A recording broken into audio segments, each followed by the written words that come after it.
Hey everyone, welcome back to 996. The Howl. Utah wins 4-1 against the Winnipeg Jets, the best team in the league, one of the best teams in the league, right there with the Washington Capitals. Vejmelka making his 20th start in a row until Utah's mathematically eliminated. I think Turney's just going to roll out Vejmelka. As he said, they're fighting for their lives right now. Same lineup as the previous 2 or 3 games.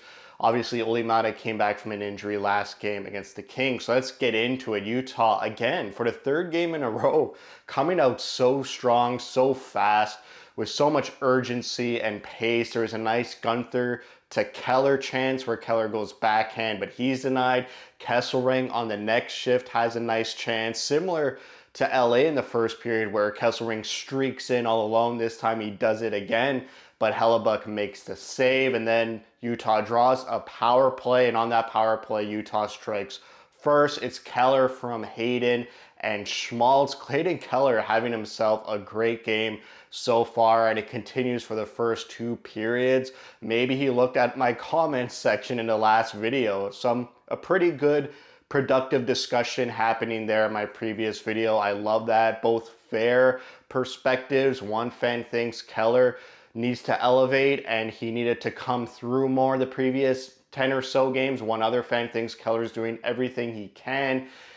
He has a captaincy now, so definitely Keller, with earning that captaincy, he earns much more criticism. But, for the first year captain, is he doing good? Could he be doing more? A bit of both, but we'll get into that at the season review. In this game, Keller looking great. The first line looking great already in this game. After that power play goal, Utah goes on a penalty kill the very next shift, and this was a huge kill not to give Winnipeg any momentum back from gaining the lead. Winnipeg built on that power play with some sustained offensive pressure, but they can't really do much. Utah bends, but they don't break, as we've been hearing a lot recently. There's a nice 2-on-1 with Schmaltz and Hayden, and Hellebuck makes a huge save on both of them. First Hayden, and then on the rebound, Schmaltz can't elevate it over the pad, and Hellebuck makes 2 saves on that 2-on-1. Utah keeping up the pressure, using their speed through the neutral zone into the offensive zone. I love it when Utah just enters the offensive zone with speed. They pull up and they just make passing plays. They make high-skilled plays. They're always looking for that open man to generate some high-danger chances. So Utah's on their game when they're doing that. They have a late power play in the first period. They don't score on it, but they generate a lot of chances. And I'm just really liking what I'm seeing from the power play very recently. I think moving Cooley to PP2 and Hayden to PP1 really makes PP1 more unpredictable. I think Hayden brings a different factor where you don't know what he's going to do. He could one time pass it to Schmaltz in the slot, back to Keller for a one-timer, drive the net, or as we see soon in the early second period, get a goal. But Utah maintaining pressure near the end of the first, and they draw a power play 10 seconds left in the first period, so they enjoy a power play heading into the second period. They outshot Winnipeg 11-8. I give the slight edge to Utah. So we enter the second period on that power play, and right off the draw, Sergachev has to break up a shorthanded 2-on-1 right before Hayden scores to make it 2-0.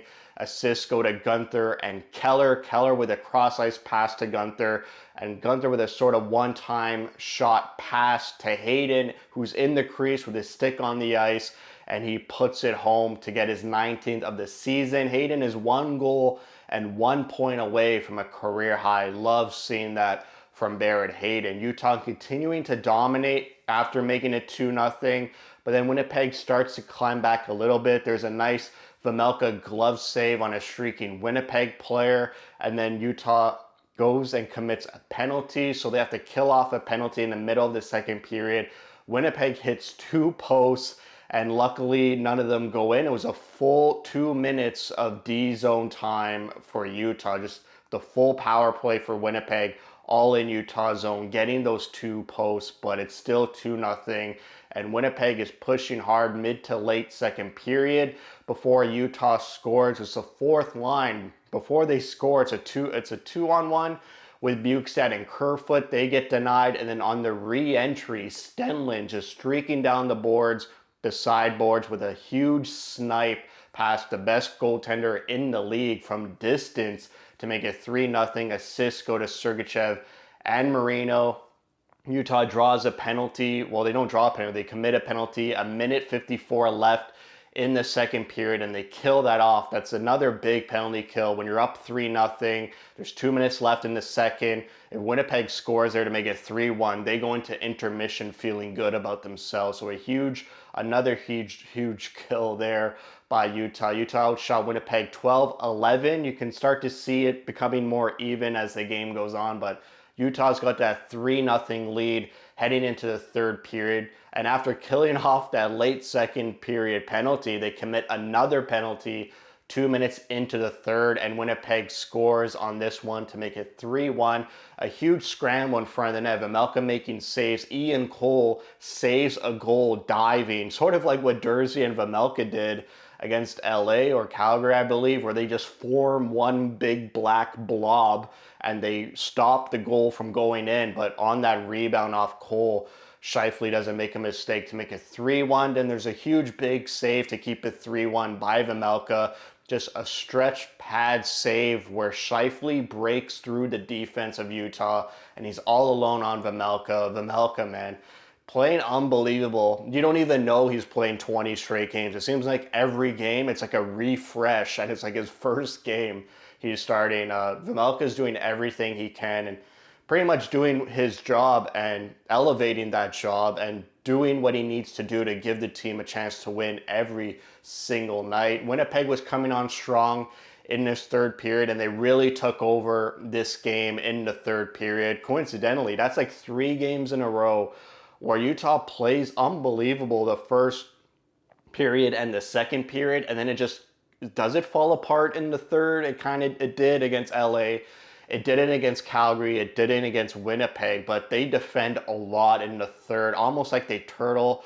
But against Winnipeg, it felt more like comfortable defense. I feel like they didn't really give up too many high danger chances in the third, even though they were defending a lot. They weren't possessing the puck a lot. They only had 31% of 5-on-5 possession in the third period. And there are high danger chanced 7-2 in the third period. So it's interesting to see 3 games in a row how they kind of all follow the same sort of script. The only reason why they didn't get the points against the Kings was that they made terrible mental lapse mistakes, whereas in Winnipeg there were no mistakes by Utah, which is pretty much why they maintained the lead and get 2 points in regulation. Utah was outshot 8-2 in the third, 10 minutes into the third period. Then a scary moment where Marino takes a puck to the face. Luckily, didn't seem too serious. It sort of hit the side of his head. And then after that, Cooley dangles through the Winnipeg defense, streaks in, gets a shot off. He does get tripped, but no call in the play. I feel like the refs put their whistles away in this third period. After that first penalty called 2 minutes in against Utah, the refs just didn't call anything. There was missing trips, missing hooks, and too many men against Utah for sure should have been called, but they don't call it. And that made the game more intense. Like the fisticuffs happened almost after every whistle. Just the intensity really dialed up to 11 because the refs weren't calling things. There was retaliation slashes. I saw one on Durzi. So yeah, I mean, these two teams, I guess maybe there's a rivalry brewing, and that's great considering Winnipeg is the top team in the league and you're really making them angry and emotional and retaliating and getting intense. You love to do that as a team way down in the standings. Winnipeg pulls their goalie, 3 minutes, 45 seconds left in the game, and Bukestad gets the empty netter, assisted by Stenlund and Olli Mata, and they win the game 4-1. Utah outshot 33-28 in favor of Winnipeg. In that third period, Utah was outshot 14-6.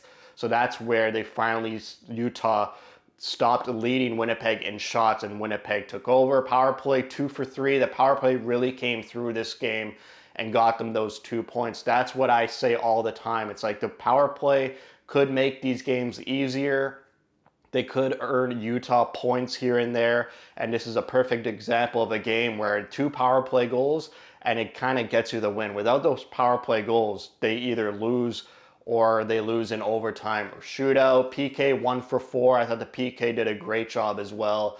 And faceoffs 49%. They got Seattle and Nashville, both at home. I think Seattle Tuesday, Nashville Thursday. Both of those games, I want like a revenge game. Like that, the last time Utah faced Seattle, it was a disappointing loss in regulation when they're in the middle of the hunt. Let's get those 2 points back. And then against Nashville, they haven't seen Nashville since, I believe it was a shutout, 4-0 Utah loss way back in October, and they haven't seen Nashville since then. Let's get a revenge game for that as well. I didn't like that loss way back in October, I think it was, but you never want to get swept by the Nashville Predators in a season series. So, well, they play Nashville Thursday. I believe they play Nashville again on the road, but they're a divisional rival. So I believe they've played them, they should play them 4 times. So maybe I'm just not remembering that second time they played each other. But I do remember that 4-0 loss, and that still sits in me. So I would like a revenge win against the Predators. And yeah, Hayden, like I said, 1 goal, 1 point away from career high. Keller, 4 points away from tying his career high. There's 6 games left, I believe, or 5 games left in the season. Can Clayton Keller tie and break his career high of 86 points? Let's see. I'm liking the way Utah's played recently, even though in the third period they kind of dropped the ball. But you know that you got to learn how to play defense. And when teams come on strong, you got to defend, you got to bend and not break. And they succeeded doing that against Calgary and Winnipeg. They didn't succeed against LA. So let's see what type of team Utah brings out against Seattle and Nashville. The last 2 games at home of this season. So that's it for me. Thanks for watching. If you like what you see, spread the word. And as always, thank you for your support.